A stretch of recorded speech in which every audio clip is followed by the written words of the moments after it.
ಆತ್ಮೀಯ ಬಂಧುಗಳೇ, ಶ್ರೀರಾಮಚರಿತಮಾನಸ ಸುಂದರಕಾಂಡ ಇದರಿಂದ ಚೌಪಾಯಿಗಳು ಮತ್ತು ದೋಹೆಯನ್ನು ತಿಳ್ಕೊಳ್ತಾ ಇದ್ವಿ. ಉಭಯ ಭಾಂತಿ ತೇ ಆನಹು ಹಸಿ ಕಹ ಕೃಪಾನಿಕೇತನ ಜಯ ಕೃಪಾಲ ಕಹಿ ಕಪಿ ಚಲೆ ಅಂಗದ ಹನು ಸಮೇತ ಸಾದರ ತೇಹಿ ಆಗೆ ಕರಿ ಬಾನರ್ ಚಲೆ ಜಹಾ ರಘುಪತಿ ಕರುಣಾಕರ दूरिहि ते देखे द्वौ भ्राता नयनानंद दान के दाता बहुरी राम छवि धाम बिलोकी रहेवु ठठु की एक टक पल रोकी भुज प्रलंब कंजारुन लोचन श्यामल गात प्रणत भय मोचन सिंह कंध आयत उर सोहा आनन अमित मदन मन मोहा नयन नीर पुलकित अति गाता मन धर धीर कहीं मृदु बाता नाथ दसानन कर मई भ्राता निसिचर बंस जन्म सुरत्राता सहज पाप प्रिय तामस देहा जथा उलू कही तम पर नेहा. ಇವು ಚೌಪಾಯಿಗಳು ಮತ್ತೆ ದೋಹೆ. ಈಗ ಇದರ ಅರ್ಥವನ್ನ ತಿಳ್ಕೊಳ್ಳೋದಕ್ಕೆ ಪ್ರಯತ್ನ ಮಾಡೋಣ. ಇಲ್ಲಿ ತುಳಸಿದಾಸರು ಹೇಳ್ತಾ ಇದ್ದಾರೆ, ಸುಗ್ರೀವ ರಾಮನಿಗೆ ರಾವಣನ ತಮ್ಮನನ್ನ ಬಂಧಿಸಿ ಅಂತಂದಾಗ, ಅಂದ್ರೆ ಅವನನ್ನ ಬಂಧಿಸೋದೇ ಒಳ್ಳೇದು ಅಂತ. ಯಾಕಂದ್ರೆ ರಾಮ ಅವನಿಗೆ ಕೇಳ್ತಾನಲ್ವಾ, ನಿನ್ನ ಅಭಿಪ್ರಾಯ ಏನು ಅಂತಂದ್ಬಿಟ್ಟು ಅವನನ್ನು ಬಂಧಿಸೋದೇ ಒಳ್ಳೇದು ಅಂತ ಹೇಳ್ತಾನೆ. ಆಗ ರಾಮ ಹೇಳ್ತಾನೆ, ಒಂದು ವೇಳೆ ಅವನು ನಮ್ಮ ರಹಸ್ಯವನ್ನ ತಿಳ್ಕೊಳ್ಳೋದಕ್ಕೋಸ್ಕರ ಬಂದಿದ್ರು ಕೂಡ ಅದರಿಂದ ನನಗೆ ಯಾವ ಭಯನೂ ಇಲ್ಲ, ಹಾನಿನೂ ಇಲ್ಲ. ಯಾಕೆ ಅಂತಂದ್ರೆ ಸುಗ್ರೀವ ಹೇಳಿರ್ತಾನೆ, ಅವನು ನಮ್ಮ ರಹಸ್ಯವನ್ನ ತಿಳ್ಕೊಳ್ಳೋದಕ್ಕೋಸ್ಕರ ರಾವಣ ಕಡೆಯಿಂದ ಬಂದಿರಬಹುದು, ಅದಕ್ಕೆ ಅವನನ್ನ ಬಂಧಿಸಿ ಅಂತಂದ್ಬಿಟ್ಟು.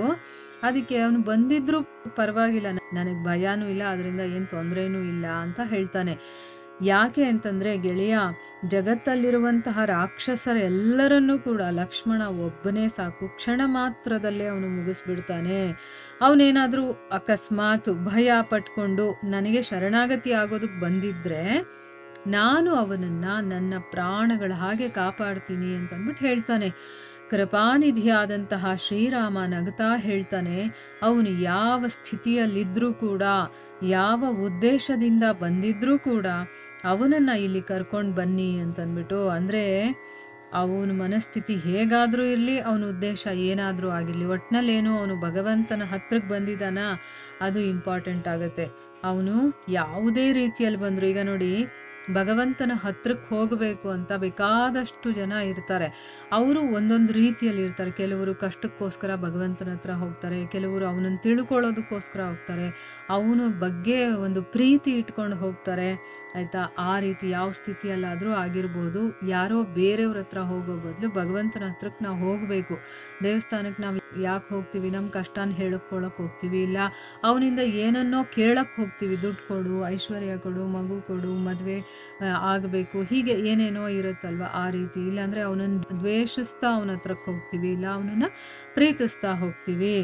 ಇಲ್ಲಿ ಭಗವಂತ ಸ್ವಯಂ ಹೇಳ್ತಾ ಇದ್ದಾನೆ ನೋಡಿ, ಅವನು ಯಾವ ಸ್ಥಿತಿಲಿದ್ರೂ ಪರವಾಗಿಲ್ಲ, ಅವನ ಉದ್ದೇಶ ಏನಾಗಿದ್ರೂ ಪರವಾಗಿಲ್ಲ, ಅವನು ನನಗೆ ಒಳ್ಳೇದು ಮಾಡೋಕ್ಕೆ ಬಂದಿದ್ದಾನೋ ಪರವಾಗಿಲ್ಲ, ಕೆಟ್ಟದ್ದು ಮಾಡೋಕ್ಕೆ ಬರ್ತಾ ಇದ್ದಾನೋ ಪರವಾಗಿಲ್ಲ, ಅವನನ್ನು ಇಲ್ಲಿ ಕರ್ಕೊಂಡು ಬನ್ನಿ ಅಂತಂದ್ಬಿಟ್ಟು ಹೇಳ್ತಾನೆ. ಆಗ ಅಂಗದ, ಹನುಮದಾದಿ ವಾನರರೆಲ್ಲರೂ ಕೂಡ ಕೃಪಾಳುವಾದಂತಹ ಶ್ರೀರಾಮನಿಗೆ ಜಯವಾಗಲಿ ಅಂತಂದ್ಬಿಟ್ಟು ಹೇಳಿ ಹೋಗ್ತಾರೆ. ವಾನರರು ಗೌರವದಿಂದ ವಿಭೀಷಣನನ್ನ ಮುಂದೆ ಇಟ್ಕೊಂಡು ಕರುಣಾನಿಧಿಯಾದಂತಹ ಶ್ರೀರಾಮನ ಹತ್ರಕ್ಕೆ ಕರ್ಕೊಂಡು ಬರ್ತಾರೆ. ನಯನಾನಂದಕರವಾದಂತಹ ಸೋದರರಿಬ್ಬರನ್ನೂ ಕೂಡ ವಿಭೀಷಣ ದೂರದಿಂದಾನೇ ನೋಡ್ತಾನೆ. ನೋಡಿ, ಭಗವಂತನ ದರ್ಶನವನ್ನು ಕೂಡ ನಾವು ಯಾವಾಗ ಅಲ್ಲಿಗೆ ಹೋಗ್ತೀವೋ ದೂರದಿಂದ ನಮಗೆ ಕಾಣಿಸ್ತಾನೆ, ಅಲ್ಲಿಂದನೇ ನೋಡ್ತಾ ಬರ್ಬೇಕು ಭಗವಂತನನ್ನ. ಇಲ್ಲಿ ನೋಡಿ, ಆ ಇಬ್ಬರು ಕೂತಿರ್ತಾರಲ್ಲ ರಾಮ ಲಕ್ಷ್ಮಣರು, ಅವರನ್ನ ದೂರದಿಂದಾನೇ ನೋಡ್ತಾನೆ ಅವನು.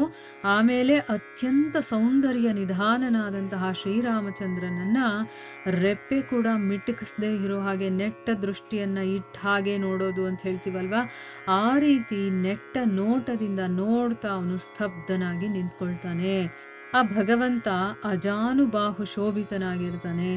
ಆಮೇಲೆ ಕಂಜಾರುಣ ಲೋಚನ ಅಂದ್ರೇನು, ಕಮಲದಂತಹ ಕಣ್ಣಿರುವಂಥವನು.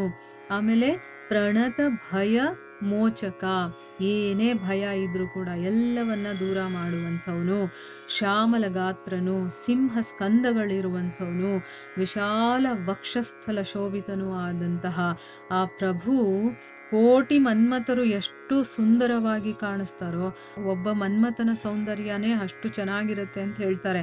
ಅಂಥ ಕೋಟಿ ಮನ್ಮಥರನ್ನ ಹಾಕಿದ್ರೆ ಏನು ಸೌಂದರ್ಯ ಇರುತ್ತೋ ಅಂತಹ ಸೌಂದರ್ಯದಿಂದ ಕೂಡಿರುವಂಥವನು, ಅಂತಹ ಭಗವಂತನ ಸ್ವರೂಪವನ್ನು ದರ್ಶನ ಮಾಡಿದಂತಹ ವಿಭೀಷಣನ ಆ ನಯನಗಳು ಆನಂದಾಶ್ರುಪೂರ್ಣವಾದವು. ಅವನ ಕಣ್ಣು ತುಂಬ ಕಣ್ಣೀರು ತುಂಬ್ಕೊಂಡ್ಬಿಡುತ್ತೆ.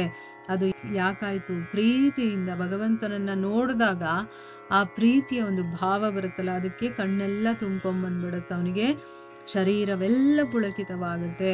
ಆಮೇಲೆ ಅವನ ಮನಸ್ಸಲ್ಲಿ ಧೈರ್ಯವನ್ನು ತಂದ್ಕೊಂಡು ಮೃದು ಮಧುರವಾಗಿ ಈ ರೀತಿ ಹೇಳ್ತಾನೆ. ಏನು ಹೇಳ್ತಾನೆ? ನಾಥ, ನಾನು ದಶಾನನ ರಾವಣನ ತಮ್ಮ. ಓ ಸುರತ್ರಾಣ ಪರಾಯಣ ಅಂದ್ರೇನು? ದೇವತೆಗಳ ಕಷ್ಟಗಳನ್ನು ನಿವಾರಣೆ ಮಾಡುವಂಥವನು ನೀನು. ನಾನು ರಾಕ್ಷಸ ಕುಲ ಸಂಜಾತ ಅಂದ್ರೇನು? ನಾನು ರಾಕ್ಷಸರ ಕುಲದಲ್ಲಿ ಹುಟ್ಟಿರುವಂಥವನು. ನನ್ನ ಶರೀರ ಕೂಡ ತಾಮಸಿಯದು, ಅಂದರೆ ರಾಕ್ಷಸರು ತಾಮಸದ ಶರೀರವನ್ನು ಹೊಂದಿರ್ತಾರಲ್ಲ ಅದನ್ನು ಹೇಳ್ತಾ ಇದ್ದಾನೆ. ಆಮೇಲೆ ಸಹಜವಾಗಿ ಗೂಬೆಗೆ ಕತ್ತಲು ಅಂತಂದರೆ ಎಷ್ಟು ಇಷ್ಟನೋ ಹಾಗೆ ನನಗೆ ಪಾಪಗಳು ಅನ್ನೋದೇ ಇಷ್ಟ. ಅಂದ್ರೇನು? ನಾನು ರಾಕ್ಷಸರ ಯೋನಿಯಲ್ಲಿ ಹುಟ್ಟಿರುವಂಥವನು, ನನ್ನ ಈ ಶರೀರ ಎಲ್ಲ ತಾಮಸಿಕ ಶರೀರ, ನಾನು ಪಾಪಗಳನ್ನೇ ಮಾಡ್ತಾ ಇರೋನು. ಯಾವತ್ತೂ ನಾನು ಒಂದು ಒಳ್ಳೆಯ ಕೆಲಸ ಅನ್ನೋದೇ ಮಾಡಿಲ್ಲ. ನೋಡಿ, ಇಲ್ಲಿ ಪ್ರತಿನಿತ್ಯ ಬೆಳಗಿನ ಜಾವ ಎದ್ದು ರಾಮನಾಮವನ್ನು ಜಪ ಮಾಡುವಂತಹ ವಿಭೀಷಣ ಏನು ಹೇಳ್ತಾ ಇದ್ದಾನೆ? ನಾನು ರಾಕ್ಷಸರ ಕುಲದಲ್ಲಿ ಹುಟ್ಟಿದ್ದೀನಿ, ನಾನು ಯಾವಾಗಲೂ ಪಾಪಗಳನ್ನೇ ಮಾಡುವಂಥವನು ಅಂತ ಹೇಳ್ಕೊಳ್ತಾ ಇದ್ದಾನೆ. ಆದರೆ ನಾವು ಪಾಪಗಳನ್ನು ಮಾಡಿಕೊಂಡ್ರೂ ಕೂಡ ಏನೋ ಒಂದು ಒಳ್ಳೆ ಕೆಲಸ ಮಾಡಿಬಿಟ್ರೆ ನಾನು ಎಷ್ಟೋ ಮಾಡಿಬಿಟ್ಟೆ ಅನ್ನೋ ಥರ ನಾವು ಹೇಳ್ಕೊಳ್ತೀವಿ. ನಮಗೂ ಅವನಿಗೂ ಇರುವಂಥ ಡಿಫ್ರೆನ್ಸ್ ನೋಡಿ. ನಾವು ಎಷ್ಟೇ ಮಾಡಿದರೂ ಕೂಡ ಭಗವಂತನ ಮುಂದೆ ಅದು ಏನೂ ಇಲ್ಲ, ಸಾಸಿವೆ ಕಾಳಷ್ಟು ಇಲ್ಲ. ಯಾಕಂದರೆ ಎಲ್ಲ ಭಗವಂತ ಕೊಟ್ಟಿರೋದು ನಮಗೆ. ಅದನ್ನು ಉಪಯೋಗ ಮಾಡ್ಕೊಂಡು ಏನೋ ಒಂದು ಕೆಲಸ ಮಾಡಿಬಿಟ್ರೆ ನಾವು ನಾನೇ ಮಾಡಿದೆ ಅಂತ ಹೇಳ್ಕೊಳ್ತೀವಲ್ವ, ಅದಕ್ಕಿಂತ ಮುಟ್ಟಾಳ್ತನ ಬೇರೆ ಯಾವುದೂ ಇಲ್ಲ.